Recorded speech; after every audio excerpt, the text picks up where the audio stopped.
This is the Sunshine Cathedral perspective. Religious trauma still haunts millions of LGBTQ plus Americans. We should declare it as a mental disorder. A study just published in the Socio-Historical Examination of Religion and Ministry Journal revealed that religious trauma affects a significant portion of adults in the United States, with estimates ranging from 27% to 33%. This figure rises to 37% when considering those experiencing multiple symptoms of religious trauma. Even if we consider the most conservative numbers, approximately 10% to 15% of U.S. adults may currently suffer from religious trauma. Notably, about 37% of respondents personally know individuals who likely suffer from religious trauma, suggesting that up to 20% of U.S. adults may exhibit major symptoms. Surveys suggest that the number in the LGBTQ plus community are dramatically higher. Sarah Nealy is a psychotherapist in D.C. whose work focuses on queer struggles, mixed orientation relationships, and religious trauma in the LGBTQ plus community. She recently wrote an article for the Washington Blade talking about growing up in a pseudo-religious cult and observing a rise in religious trauma within the queer community. She says that the pandemic has made it even worse. Religious trauma causes lasting adverse effects on physical, mental, or emotional well-being, often resulting in guilt, shame, distrust, and a loss of life meaning. Although not recognized as a formal mental disorder in the Diagnostic and Statistical Manual of Mental Disorders, there's an ongoing debate among psychiatrists regarding its classification. LGBTQ plus individuals, constituting over 7% of the U.S. population, are at heightened risk for various mental challenges, including suicide, substance abuse, homelessness, anxiety, and depression. With escalating political hostility towards the LGBTQ plus community preceding the 2024 presidential election, many queer individuals report a resurgence of their pain. We wonder, should religious trauma be categorized as a mental health condition? I think that yes. I mean, it just that the question even has to be asked automatically means it needs to be done. You know, people are traumatized from so many different things in life, but specifically looking at the religious trauma, as we've often talked about on this show and even in other settings, religion has done a number on lots of people. And not always for the best or for the most positive. So there's a lot of stuff to unpack in the religious community, and I'll just say specifically for many in the Black community around religion and trauma, there's a lot there, and we need to find ways to unpack it safely and be mindful about how the effects of it. And I say, yeah, it needs to be rated as part of that DSM-4 manual. Or DSM, we're up to DSM-8 now, I think we are. 7 or 8, yeah. 7 or 8, so. Yeah, when I came out in life, it was DSM-4. I think way back when homosexuality was still. We had fewer diseases back then, and we were one of them. Yeah, we were one of them. No, that's not true. That's not true. They took us off. Well, they rated us there. 73 was. You were, yeah, you were.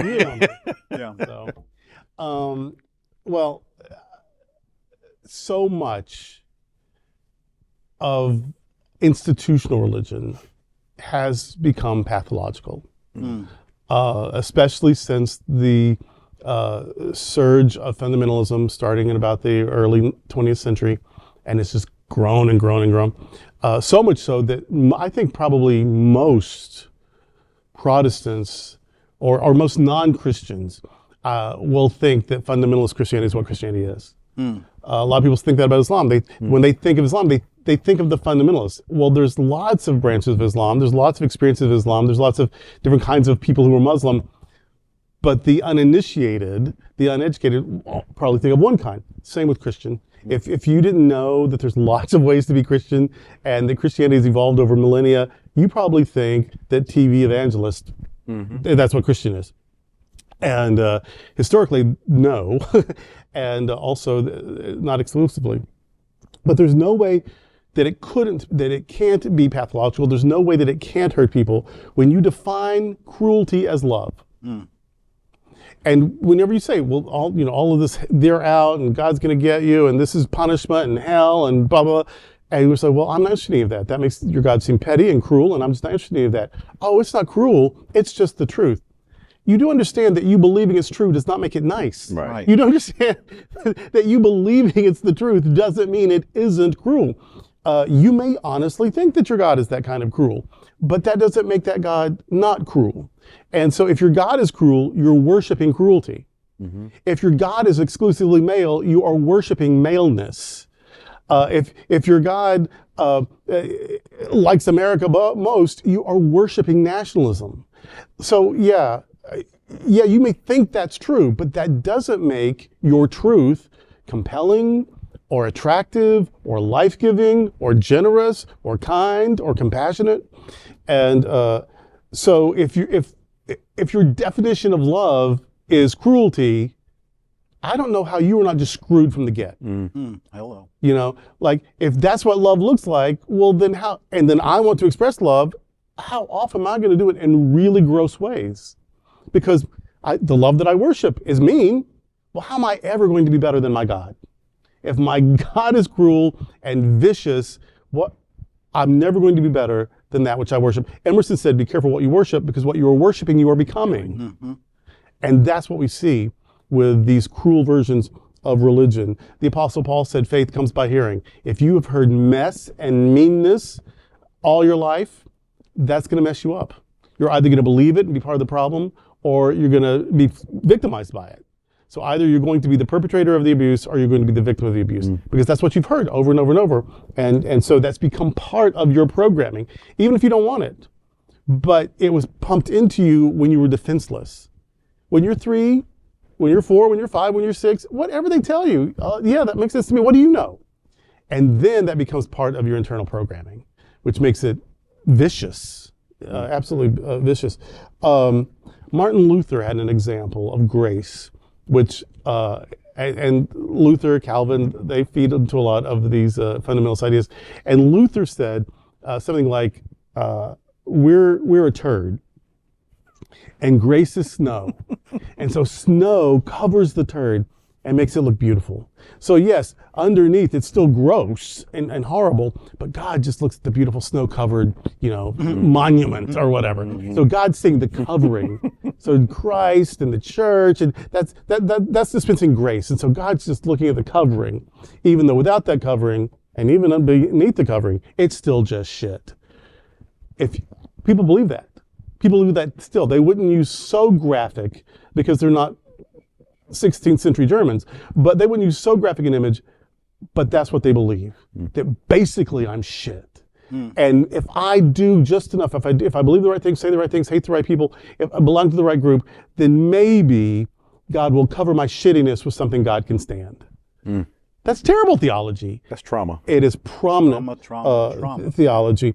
And that sort of theology can only lead to self-loathing. You can dress it up a little bit, but if that's what you believe about yourself, and if that's what you believe about your God, there's no way you come out of that feeling good about yourself. And and as RuPaul says, if you don't love yourself, how in the hell are you going to love somebody else?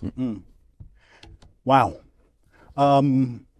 Thank goodness that there is a church called Sunshine Cathedral. No, I'm serious.